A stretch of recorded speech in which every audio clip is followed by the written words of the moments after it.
أهلا أعزائي المتابعين، فيديو جديد وتأليف جديد من عيار التقيل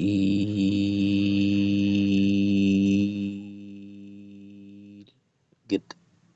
تأليف جديد من عيار التقيل جدا وأغنية حزينة جديدة بعنوان عرفت اللي عرفته.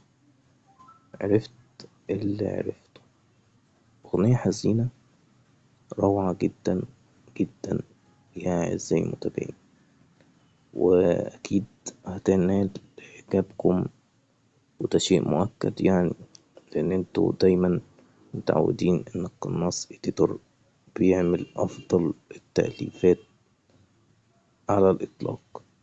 قبل أي حاجة ياريت تحط لايك وتحط كومنت وتقولي رأيك بكل صراحة في كلمات الأغنية الحزينة اللي أنا ألفتها.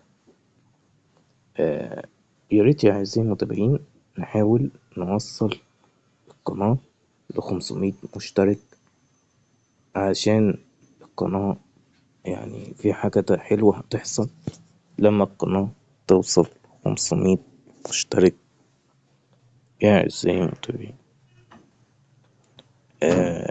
أحب أعرفكم يا أعزائي المتابعين رأيكم في الكومنتات، مهم جدا جدا وفي غاية الأهمية، يعني ما تستهتروش والله.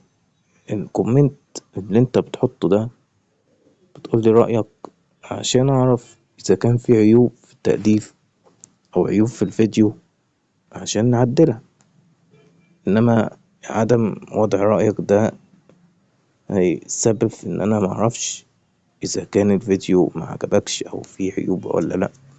فلازم تعرفني رأيك بكل صراحة في كومنت، عشان لو في حاجة محتاجة تتحسن نحسنها مع بعض. في حلقة جديدة من قصة صحاب غدارة هنزلها قريب جدا. أنا بس حبيت أنزل الفيديو ده النهاردة، أو ممكن أنزله بكرة على حسب الظروف.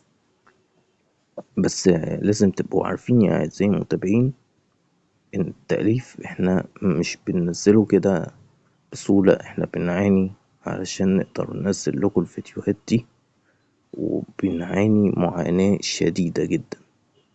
فياريت ياريت تقدروا تعبنا وتفهموا إن الفيديوهات دي مش بتنزل بسهولة، والتأليف اللي أنا بعمله ده اجتهاد مني ليس إلا يعني. فياريت لايك وكومنت واشتركوا في القناة، ولازم نوصل القناة 500 مشترك، علشان في حاجات كتير حلوة هتحصل لما نوصل 500 مشترك. أشوفكم في فيديو جديد، مع السلامة.